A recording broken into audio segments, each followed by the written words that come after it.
Dito na po yan sa LB Mash Family! LB Mash Family! LB Mash Family!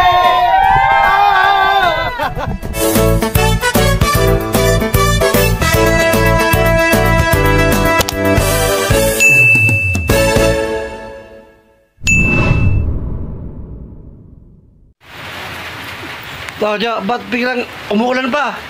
Ito lang. Ha? Ito. Wala. Ha?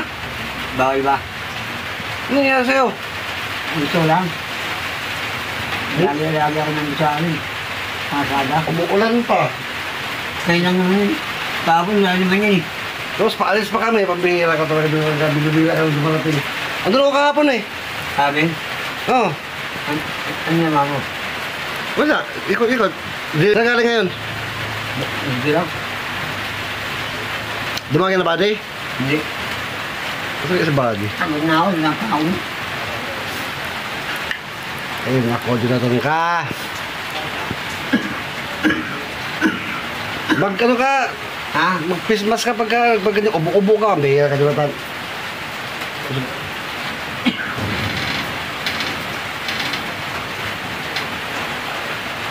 Ano natin dito ngayon? Kamusta ang buhay mo doon? Ano ba yan? Kaya nagbago. Pag-upag ko pera ko. Namagay nga ako.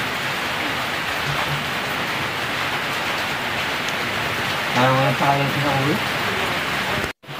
Saan ka nakatira ngayon? Doon sa natin. Doon sa may... Natihan? Oo. Iba na nagtutulog eh. Kaya sa rin ako. Saan ka pumunta kahapon? Ano daw kahapon? Wala ka? Doon ako sa may puti-pad na kapon. Sa? Sa lugar namin. Nasa San Vicente ka na, may nakita sa'yo doon. Mayroon ako sa jeep. Ay pala ng jeep. Ha, paradahan ng jeep? Oo. Mag-Christmas ka nyo! Hindi na ako misan. Ha? Hindi na ako misan.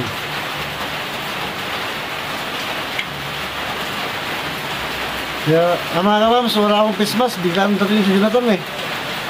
Tsaka matagal na namin din nakikita to, kaya hindi ko na-expect na pupunta rin ito, kaya wala tayong Christmas. Kaya panyo na lang, umulan kasi, hindi makalabas. Matagal na tayo nakikita, no? Oo.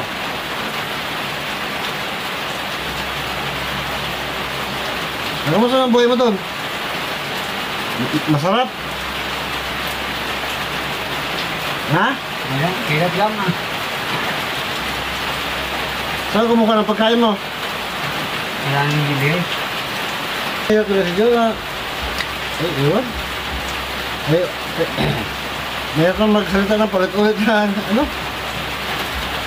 Kasi wala namang ibang masisisi. Hindi. Ikaw din. At alam mo naman yun, di ba? Oo.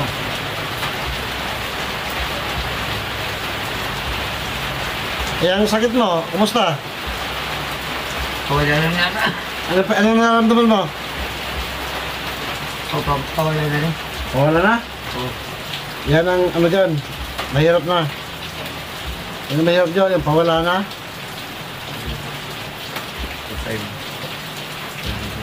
Oh, yung bilang mo. Ah. Bilang mo. Saka ano nga, yung boses mo, parang hirap ka na magsalita ah. Inubuti ako. Pala yung ubo mo kasi, wala bus na baga pa kami ni Jonathan. Kaya habang patagal na patagal, pahirap yung ano niya, lalabas ng salita kasi hinihingal siya. Ako naman, pabulol. Ano nangyari sa atin, Jonathan? Anong ba naisipan pumunta rito, Jo? Hirit ko. Ha? Hirit ako eh. Ha? Hihingi. Hihingi? Oo. Sa paikot-ikot, paglalakad, gano'n? Dito lang. Dito lang. Naglalakad ka lang? Ang ulan pa, kami naglalakad mo lang. I know.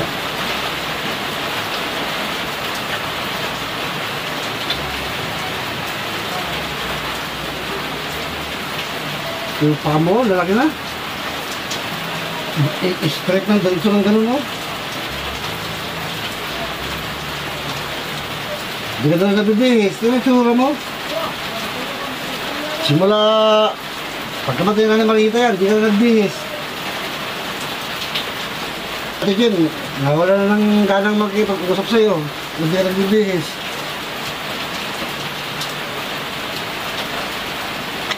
Ay, nako, dinatan. Kumain ka na, tanghalian. Wala pa. Kaya ka walang kumain, Jo? Nakapit ko kaya? Hapon? Hapon o gabi? Nakapit ko. Wala nga na pag-asa ko eh. Nakapit ko kay Kuya Buwan.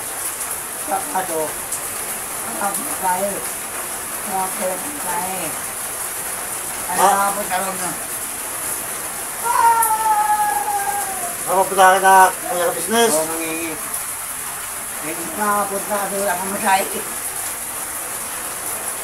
Pag may mamasaya ka, makakapunta ka. Oo. At sigurado ka naman, may mabibigay sa'yo doon. Mga pagkain na yun. E paano mula sila doon? Nakalang kaso na doon eh. Kaya sila doon, pagod lang ako. Yung mga ano, tigil sa... Ayun? Hindi ko na alam ano. Papayo sa'yo dyan. Lahat na lang ginawa eh. Sabi niya ito eh. Ha? Sabi niya guys. Hindi ko alam. Hindi ko alam. Sabi na eh? Sabi natin yun guys. Sabi ko pa kanisnis. Ewan ko. Saan ka nagkausapin mo guys? Sabi niya sabi.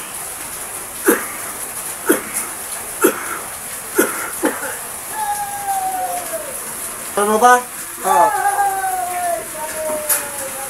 Nung pagpunta ko doon? Oo. Nakatatlong punta na ako dun eh. Wala eh. Puro wala. Jonathan, kahit saan ka pa pumunta, hindi mo maobliga ang tao kasi hindi ka ng obligasyon ng mga tao. Lagi na lang wala. Wala kang magagawa, hindi ka naman nila obligasyon. Paano na ako ngayon? Hindi mo mapipilit ang tao, kasi yung tao dyan, makita mo sa lubong mo, tingnan mo, hindi mo mapipilit na bigyan ka. Kasi hindi ka nila obligasyon. Ang may obligasyon sa'yo, yung sarili mo mismo.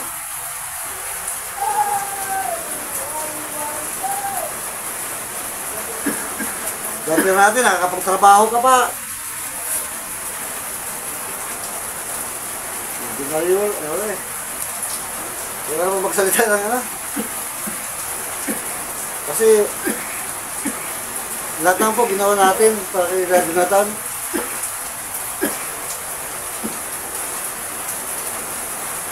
Talagang, yun na po talaga yung niya. Pagkatao niya, kasanaan niya. Hanggang doon lang po talaga. Kaya, huwag natin hangarin na tumaas pa yung antas ng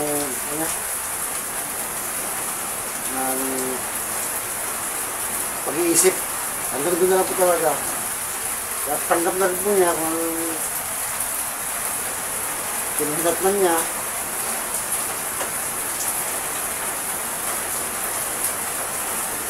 Kung may babalik natin ang nakaraan yun noon, na magsisimula ka palang magkaroon ng sakit, na sinasabihan ka namin uminom ng gamot, iinom ka na ba ng gamot? Hindi pa rin.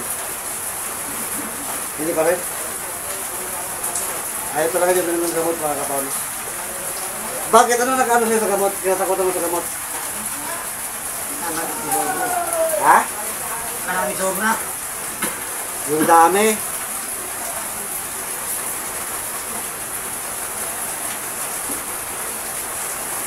Yun ang kailangan mo kasi. Nung simula, 3 lang. Eh, pinabayaan mo, pinabayaan. Kaya nung dito na, naging 7 na. Hindi, kapag namin mo, kaya yun, wala na. Kung ano nang pinapitan ng sakit mo. Lahat na ng parte ng katawan mo.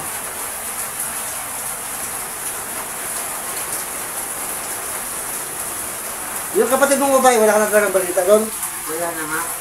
Wala na talaga niya talagang pakamdam? Wala na. Wala pa rin yung mga kamag-anak talaga dito? Baka mayroon pa. Wala. Wala na talaga, ubos na. Wala na. Sa probinsya lahat. Wala na. Para sila rin. Wala na sila eh. Saka hindi nila naman talaga kamag-anak pala nung, kasi ampun na naman sila ng balita pala. So, Tama po pala, hindi pala nila talaga kamag-anak, yung mga... Kasi si Nanay Marita po, ampun lang din. Yung mag-asawang kumagpasan niya. Kaya nila pwede sabihin na yung kamag-anak ng mga umampun kay Nanay Marita, eh, kamag-anak nila.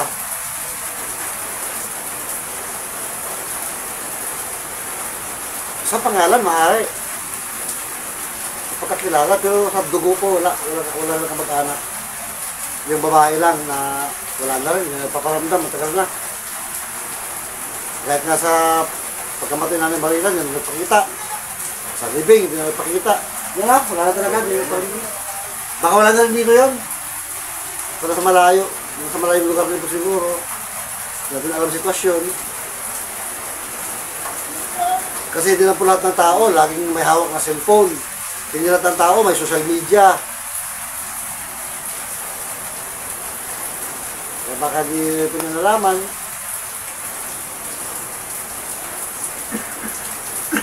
Wala tayong ideya.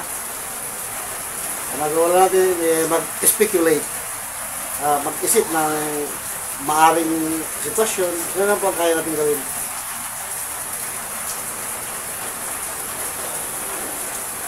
pinapunin mo kay aring pagkain. At pagkakin ko. Pesa ng tao, bibigyan niyo. Bukas din na. Bukas din na. Pesa lang. Sino? Jimmy. Masalamat lang natin Jimmy. Binibigyan ka ng pagkain. Ano na lang. At least binibigyan ka. Ang sasabi ko na yung Jonathan mga kapams, si Ma'am Jen daw po, nagbibigay sa kanya ng pagkain isang beses, isang araw, isang beses. Tapos, sunod na 2 araw, hindi na magbibigay. Gano'n na. Pasalamat ka. Kasi ba nagbibigay Ma'am Jen sa'yo? Hindi ka naman yung obligasyon ko. Walang may obligasyon sa'yo.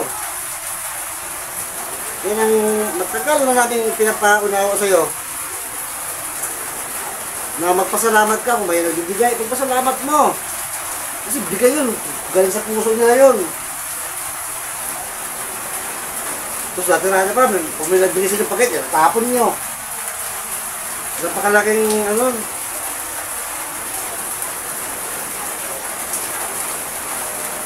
pambabaso sa pagkain. Hindi naman nga. Hindi na pagkain, natapon mo. Gusto mo, pera kasi bibigyan ka sa sarili ng pagkain. Di ba? Kahit ayaw mo ng pagkain, huwag mong kainin. Kung ayaw mo, ibigay mo sa iba, huwag mo tatapon. Wala po talagang naibibigay na mabuti yung mga kapams. Yung bang pride. Kasi ma-pride talaga ito si Nanay Marita at Jonathan. Yung gusto nila, yun lang yung gagawin nila, yung nakakainin nila. Dati talaga. Kaya mahirap po nang kailan na yung nagbigay ng pagkain sa Ate sa'yo? Ano? Yung nakaraan. Yung nakaraan. Kahapon, saan ka nakakuha ng pagkain mo?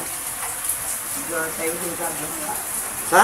Bila tayo-tigit namin sa mga. Ano ako?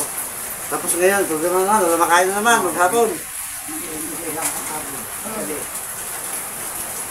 Dali lang yan. Hindi ako lang.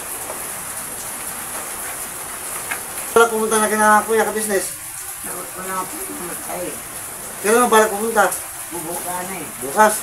Oo. Kung bukas mo balak pumunta, ngayon para maglakad ka na, para bukas andun na na.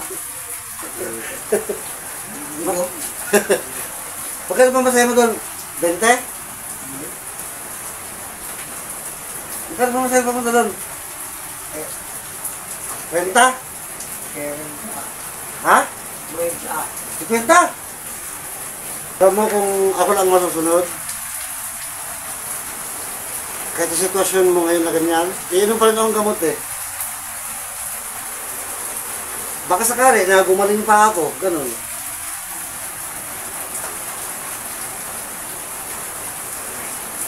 Ayaw mo talagang gumaling na?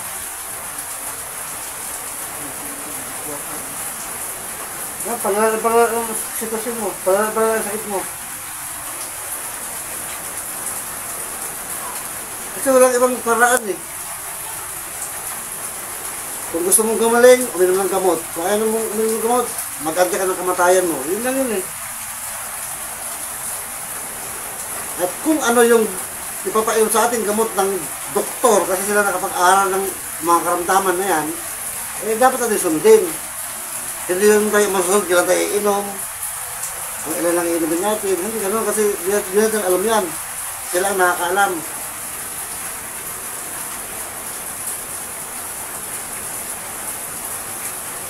Pero soko ka na, soko. Wala ka din kasing kasama yun, no? Hindi na masaya buhay.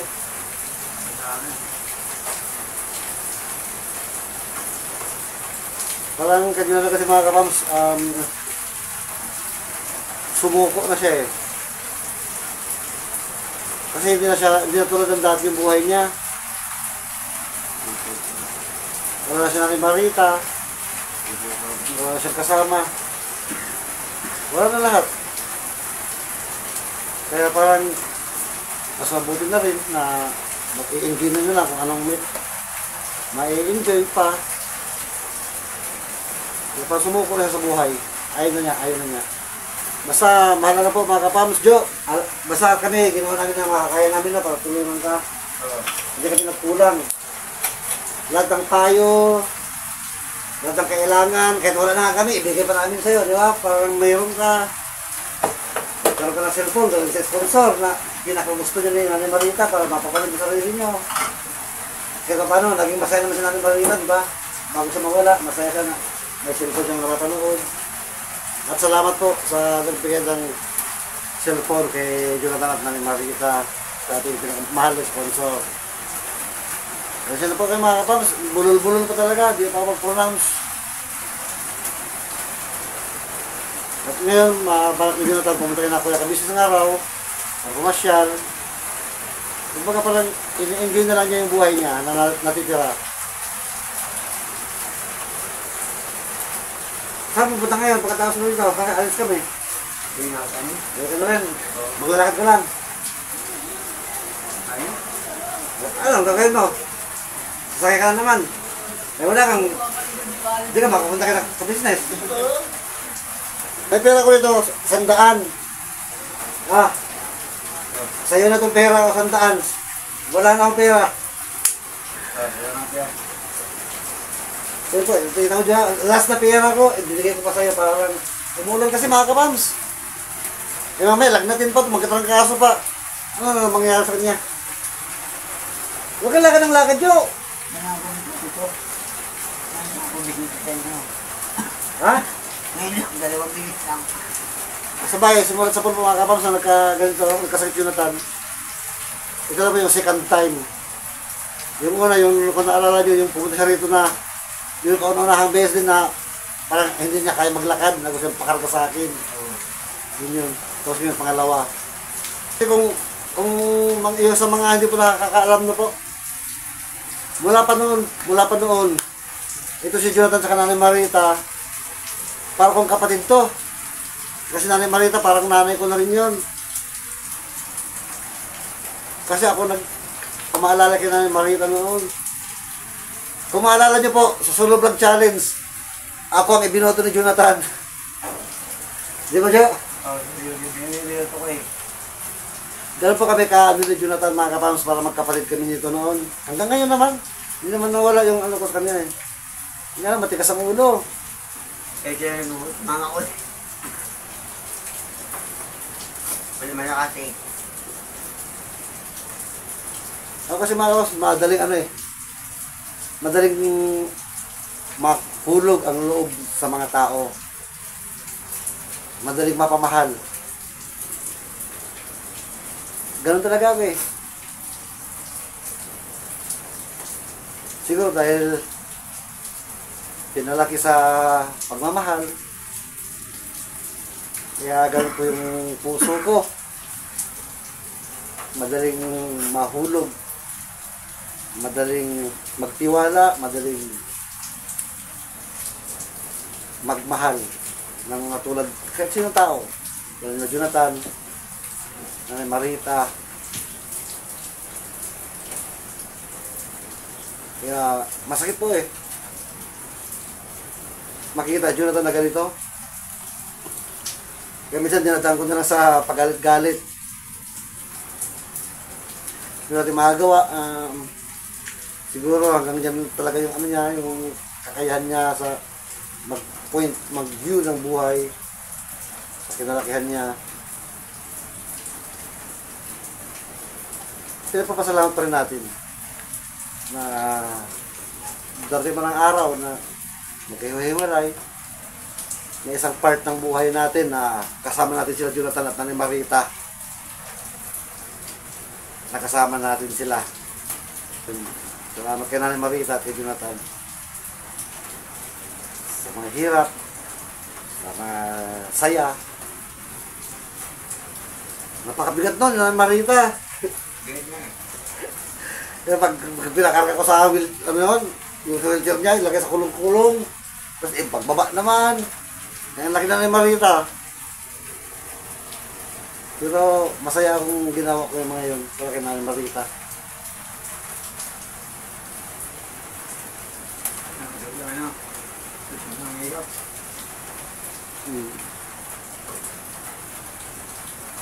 Walang ibang naisisi kundi yung kahirapan na yan. Kung bakit may mga taong mahirap.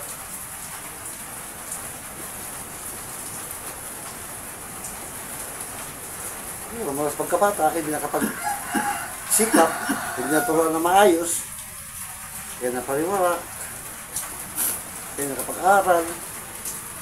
Actually, mga kapos, hindi naman po basihan yung pinag-aralan eh. Para sa kung anong kahinatnan mo sa hinaharap. Kasi marami yung nakapag-aral, sila po yung mga masenso. So, yun po tayo mga kapos, spread ng mga araw-araw, good vibes araw-araw, dito lang po yan. Sa LV Vlogs Family. Bye-bye po. God bless us all. Please support po, Kapamos Official.